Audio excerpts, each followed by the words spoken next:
민우야, 너희 와이프는 왜 저렇게 예민하니? 내가 뭐 잡아먹는다고 저러는 거야? 둘째 이야기만 꺼내면 표정이 영 안 좋아지네. 혹시 무슨 일 있니? 민우는 깊은 한숨을 내쉬더니 제 눈을 똑바로 쳐다보며 말했어요. 엄마, 제발 그만하세요. 저희도 다 사정이 있어요. 자꾸 그렇게 말씀하시면 저희도 힘들어요.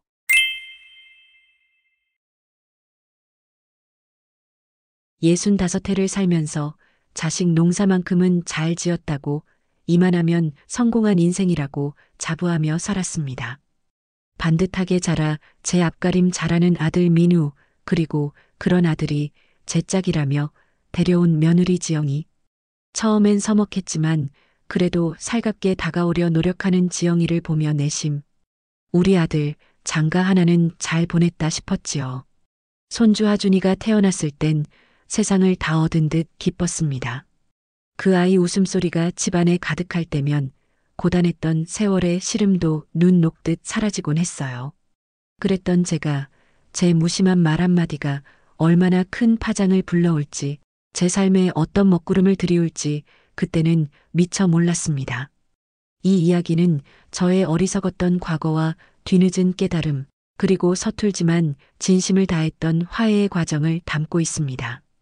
저와 비슷한 실수를 반복하지 않기를, 그리고 혹여 이미 엇갈린 관계 속에 있다면 다시 손 내밀 용기를 얻으시기를 바라는 마음으로 제 부끄러운 이야기를 시작합니다. 그해 설날 아침이었어요. 오랜만에 온 가족이 모여 왁자지껄 웃음꽃을 피웠지요. 하준이는 7살이 되어 제법 어른스러운 티가 났고, 그런 손주를 보는 제 마음은 풍선처럼 부풀어 올랐습니다. 한참 이야기꽃을 피우던 중 저는 별 생각 없이 지영이에게 말을 건넸어요. 아가, 하준이가 벌써 저렇게 컸는데 슬슬 동생 소식도 들려줘야지. 둘째는 언제쯤 가질 생각이니? 지금 생각하면 등골이 오싹해지는 말입니다. 하지만 그때의 저는 그저 덕담이려니, 어른으로서 할 수 있는 관심의 표현이려니 생각했어요. 지영이는 순간 얼굴이 굳어지는가 싶더니 이내 어색한 미소를 지으며 네, 어머님 저희도 생각은 하고 있어요.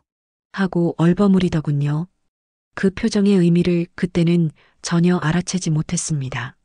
저는 거기서 멈췄어야 했습니다. 하지만 한번 터진 말은 본물처럼 흘러나왔어요. 그래, 하나보다는 둘이 낫지. 형제가 있어야 서로 의지하고 외롭지 않게 크는 거야. 우리 민우도 여동생이랑 얼마나 사이가 좋으냐. 그리고 요즘 젊은 애들은 하나만 덜렁 낳아서 애지중지 아주 버릇없이 키우는 집도 많다더라. 하준이도 동생 보면서 양보도 배우고 어른스러워지는 거지. 제 딴에는 다 하준이를 위해서, 아들네 가정을 위해서 하는 말이라고 생각했습니다.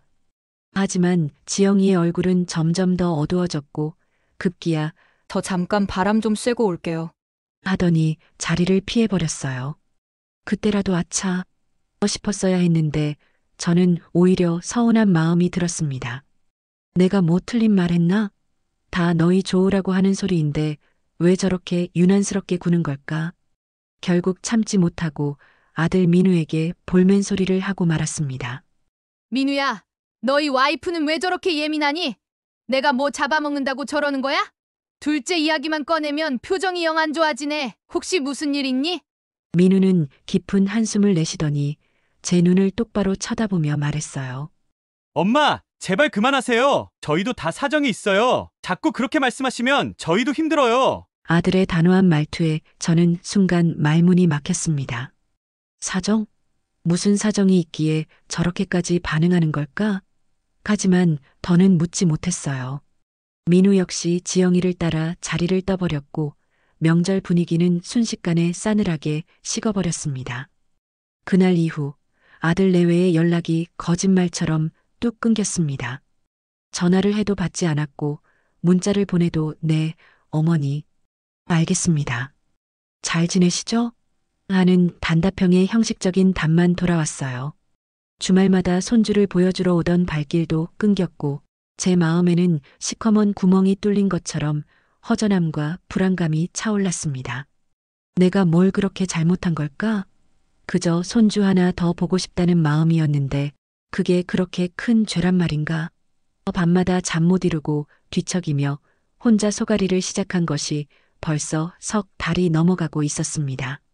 손주 하준이의 천진난만한 얼굴이 아른거려 더욱 가슴이 미어졌습니다. 답답한 마음에 하루는 친정 동생 영자에게 전화를 걸어 하소연을 늘어놓았습니다. 제 이야기를 한참 듣고 있던 영자가 무거운 목소리로 말하더군요. 언니, 혹시 민훈에 무슨 일 있는지 자세히 알고 있어? 무슨 일이라니? 내가 뭘 아는 거라도 있니? 영자는 한숨을 푹 내쉬더니 어렵게 입을 뗐습니다. 그리고 동생이 전해준 이야기는 제 머리를 망치로 한 대 얻어맞은 것처럼 큰 충격을 주었어요. 언니, 사실은 지영이가 5년째 난임으로 고생하고 있대. 병원 다니면서 시험관 시술도 여러 번 했는데 계속 실패해서 몸도 마음도 많이 지쳐있는 상태라고 하더라고. 민우랑 지영이 둘이서만 알고 양가 부모님께는 걱정 끼쳐드리기 싫어서 일부러 알리지 않았대. 특히 언니한테는 더 부담 주기 싫어서 그랬다고. 세상에, 세상에, 저는 그 자리에 얼어붙은 듯 한동안 아무 말도 할 수 없었습니다. 지영이가 그런 엄청난 고통을 홀로 감내하고 있었다니. 그것도 5년이라는 긴 시간 동안 말입니다.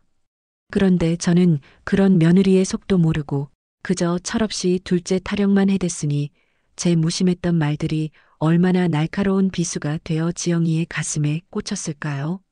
특히 언니가 요즘 애들은 편하게 살려고 애 하나만 낳는다고 했던 말이 제일 상처가 됐나 봐. 어떻게든 아이 가지려고 애쓰는 사람한테 그런 말은 정말 잔인하게 들렸을 거야. 영자의 말을 듣는 순간 저는 온몸의 피가 싸늘하게 식는 것 같았습니다. 후회와 자책감이 파도처럼 밀려와 저를 덮쳤습니다. 눈물이 왈칵 쏟아졌어요. 남편 일찍 여의고 민우 하나만 바라보며 악착같이 살아온 세월이었습니다. 그런 아들이 힘들어하는 모습을 보고 싶지 않았고 그래서 더 완벽한 가정을 꾸리길 바랐는지도 모릅니다. 하지만 그 바람이, 제 욕심이 결국 며느리에게 씻을 수 없는 상처를 주고 말았던 겁니다. 그동안 지영이가 왜 그렇게 힘없이 웃었는지, 왜 제 눈을 피했는지 이제야 모든 것이 선명하게 이해가 됐습니다. 저는 정말 나쁜 시어머니였습니다. 무지했고 경솔했고 이기적이었습니다. 그날 밤 저는 한숨도 자지 못하고 뜬 눈으로 밤을 새우며 하염없이 눈물만 흘렸습니다. 며칠을 끙끙 앓고 난 후 저는 이대로는 안 되겠다는 생각이 들었어요. 어떻게든 지영이에게 사과를 해야 했습니다. 하지만 이미 깊어질 대로 깊어진 골을 어떻게 메워야 할지 막막하기만 했어요. 전화를 걸 용기도 불쑥 찾아갈 자신도 없었습니다. 그때 다시 영자가 저를 찾아왔어요. 제 몰골을 보더니 안쓰러운 표정으로 말하더군요. 언니, 그렇게 속으로만 끙끙 앓는다고 해결될 일이 아니야. 지영이한테 진심으로 사과하고 싶으면 편지라도 한번 써보는 건 어때? 말로 하는 것보다 글로 쓰면 언니 진심이 더 잘 전달될 수도 있어. 편지라. 젊었을 적 연애편지 이후로는 붓을, 아니 펜을 잡아본 기억이 가물가물했습니다. 하지만 지푸라기라도 잡는 심정으로 영자의 조언을 따르기로 했어요. 밤새도록 쓰고 지우기를 반복하며 삐뚤빼뚤한 글씨로 제 마음을 눌러 담았습니다. 사랑하는 며느리 지영에게 이 못난 시어미가 너에게 큰 상처를 준 것을 뒤늦게야 알게 되었구나. 내 무지함과 경솔함으로 너의 아픈 마음을 헤아리지 못했던 것. 진심으로 사과한다. 내가 얼마나 힘들었을지, 얼마나 외로웠을지 생각하면 가슴이 미어지는구나. 나는 그저 손주 하나 더 보고 싶은 욕심에 너의 입장은 조금도 생각하지 못했다. 특히 편하게 살려고 애 하나만 낳는다는 그 못된 말은 내뱉은 내 입을 찢고 싶을 만큼 후회스럽다. 부디 이 못난 시어미를 용서해 주길 바란다. 그리고 앞으로는 어떤 상황에서도 너희 부부를 존중하고 지지하겠다. 너희가 어떤 결정을 내리든 나는 너희 편이라는 것을 잊지 말아다오. 부디 몸 건강히 잘 지내고 언젠가 웃는 얼굴로 다시 만날 수 있기를 간절히 바란다. 편지를 다 쓰고 나니 동이 트고 있었어요. 탈구한 원고를 손에 쥔 작가처럼 저는 그 편지를 품에 안고 한참을 울었습니다. 그리고 다음 날 영자편에 그 편지를 민우에게 전달했어요. 며칠 후 민우가 혼자 저를 찾아왔습니다. 아들의 얼굴은 수척해져 있었지만 저를 보는 눈빛은 한결 부드러워져 있었어요. 어머니, 편지 잘 받았어요. 지영이도 읽어봤고요. 그래, 지영이는 뭐라고 하더냐? 많이 울었어요. 그리고 아직은 엄마를 만날 준비가 안 된 것 같다고 했어요. 시간이 좀 더 필요하다고, 엄마의 진심은 충분히 전해졌으니 조금만 더 기다려달라고 하더라고요. 민우의 말에 가슴 한구석이 아려왔지만 그래도 희망이 보였습니다. 지영이가 제 진심을 알아주었다는 것만으로도 감사했어요. 저는 고개를 끄덕이며 말했습니다. 그래, 기다릴 수 있다마다 지영이가 마음 편해질 때까지 얼마든지 기다릴게. 그리고 민우야, 엄마가 정말 미안하다. 너희들한테 너무 큰 상처를 줬구나. 아들은 제 손을 꼭 잡아주며 말했어요. 아니에요. 저희도 엄마한테 솔직하게 말씀드리지 못한 잘못이 커요. 이제라도 엄마가 알아주셔서 다행이에요. 그날 이후 저는 무작정 기다리는 대신 무엇이라도 해야겠다는 생각이 들었어요. 그래서 난임에 관련된 책을 사서 읽기 시작했고 인터넷으로 관련 정보들을 찾아보며 조금씩이나마 며느리의 고통을 이해하려 노력했습니다. 제가 할 수 있는 일은 그것뿐이었으니까요. 그렇게 6개월이라는 시간이 흘렀습니다. 아들 내외와의 관계는 여전히 서먹했지만 그래도 간간히 민우를 통해 안부를 전해 듣는 것으로 위안을 삼고 있었어요. 그러던 어느 날 저는 정말 예상치 못한 곳에서 지영이와 마주치게 되었습니다. 저는 그동안 난임 관련 정보를 찾아보면서 난임 부부들을 위한 자조 모임이나 지원 단체가 있다는 것을 알게 되었어요. 그리고 제가 할 수 있는 작은 도움이라도 주고 싶다는 생각에 한 난임센터에서 자원봉사를 시작하게 되었습니다. 주로 병원을 찾는 분들에게 안내를 하거나 말벗이 되어드리는 소소한 일이었지만 저에게는 큰 의미가 있었어요. 그날도 평소처럼 병원 로비에서 봉사활동을 하고 있는데 저 멀리 익숙한 뒷모습이 보였습니다. 설마 하는 마음에 가까이 다가가 보니 그 사람은 다름 아닌 지영이었어요. 지영이는 잔뜩 긴장한 얼굴로 진료 대기실 의자에 앉아 순서를 기다리고 있었습니다. 저를 발견한 지영이의 눈이 토끼처럼 커졌고 저 역시 당황스러움을 감출 수 없었어요. 한동안 어색한 침묵이 흘렀습니다. 먼저 입을 연 것은 지영이었어요. 어머니? 어머니가 여긴 어쩐 일이세요? 지영이의 목소리는 가늘게 떨리고 있었어요. 저는 애써 침착하게 대답했습니다. 아, 나는 여기서 자원봉사를 하고 있단다. 난임으로 힘들어하는 분들께 조금이라도 도움을 드리고 싶어서. 제 말을 듣는 지영이의 눈에 순간 물기가 어리는 것을 보았습니다. 내가 왜 여기 있는지 나는 다 안다. 힘들었지. 고생 많았구나. 제 말에 지영이는 결국 참았던 눈물을 터뜨리고 말았어요. 저는 조용히 다가가 지영이의 어깨를 감싸 안았습니다. 주변 사람들의 시선도 느껴졌지만 아무것도 신경 쓰이지 않았어요. 그저 이 가엾은 내 며느리를 따뜻하게 안아주고 싶을 뿐이었습니다. 한참을 울던 지영이가 조금 진정되자 저는 지영이의 손을 잡고 병원 안에 있는 작은 카페로 데려갔습니다. 따뜻한 차 한 잔을 앞에 두고 우리는 오랜만에 마주 앉아 이야기를 나누기 시작했어요. 지영이는 그동안 겪었던 난임 치료의 과정과 실패의 아픔, 그리고 시어머니인 저에게 차마 말하지 못했던 소가리를 하나씩 꺼내놓았습니다. 어머님, 사실 어머님 말씀에 상처받았던 것도 사실이지만 그것보다 제 자신에게 더 화가 났어요. 어머님께 솔직하게 말씀드리지 못하고 좋은 며느리인 척, 아무 문제 없는 척 했던 제 자신이 너무 미웠어요. 약한 모습 보이기 싫어서, 실망시켜드리기 싫어서, 그래서 더 숨기려고만 했던 것 같아요. 지영이의 솔직한 고백에 제 가슴은 또 한 번 미어졌습니다. 이 아이는 혼자서 얼마나 많은 짐을 지고 있었던 걸까요? 저는 지영이의 떨리는 손을 꼭 잡고 진심을 다해 사과했어요.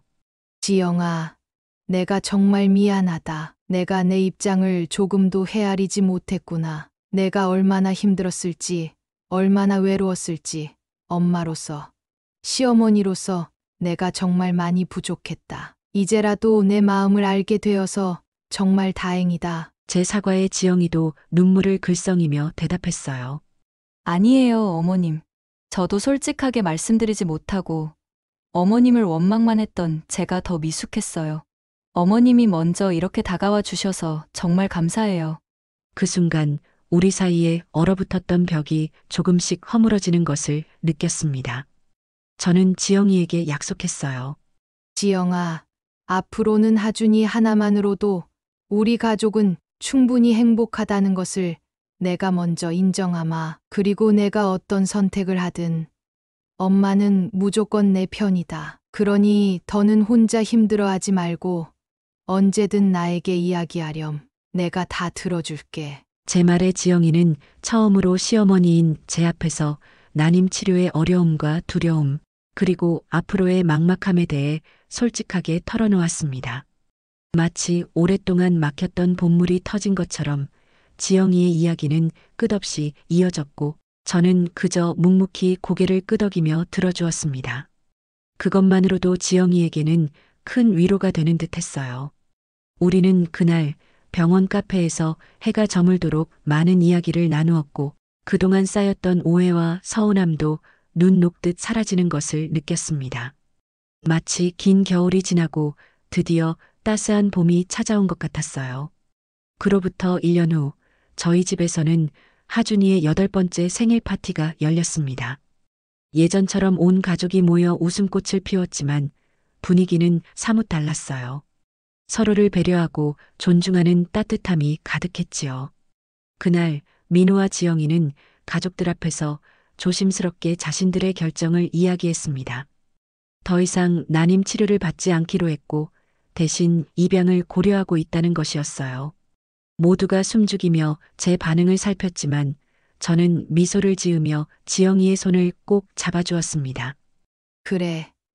잘 생각했다. 어떤 아이든 우리 가족이 되면 내 소중한 손주다. 이 할머니가 정성껏 사랑으로 키워줄 테니 아무 걱정하지 말거라. 제 말에 지영이는 눈물을 글썽이며 저를 꼭 안아주었습니다. 그 순간 우리는 말하지 않아도 서로의 마음을 읽을 수 있었어요. 하준이가 케이크에 촛불을 끄며 제 소원은 동생이 생기는 거예요. 라고 외쳤을 때 예전 같았으면 제가 그래. 우리 하준이 소원 꼭 이뤄져야지. 하고 맞장구를 쳤을 겁니다. 하지만 이제 저는 압니다. 말 한마디가 얼마나 중요한지, 그리고 상대방의 입장을 헤아리는 것이 얼마나 소중한지를요. 저는 하준이를 보며 부드럽게 말했어요.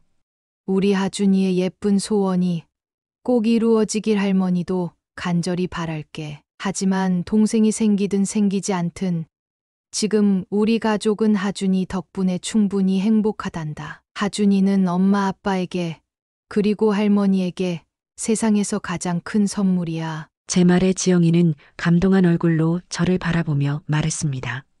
어머니, 정말 감사해요. 어머니가 이렇게 저희를 이해해 주시고 지지해 주셔서 우리 가족이 더 단단해진 것 같아요. 어머니는 제게 최고의 시어머니세요. 저는 쑥스러움에 손사래를 치며 대답했습니다. 아니다.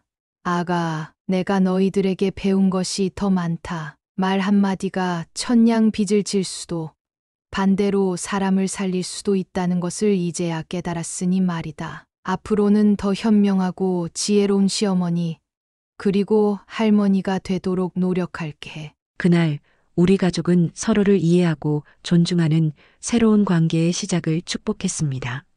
물론 앞으로도 살아가면서 크고 작은 어려움들이 있겠지요. 하지만 이제 우리는 압니다. 어떤 시련이 닥쳐도 서로의 손을 놓지 않고 진심으로 소통하며 함께 헤쳐나갈 수 있다는 것을요. 그것이 바로 진정한 가족의 의미가 아닐까 생각해 봅니다. 제 부끄러운 경험담이 누군가에게 작은 위로와 용기가 되었기를 바라며 이만 줄이겠습니다.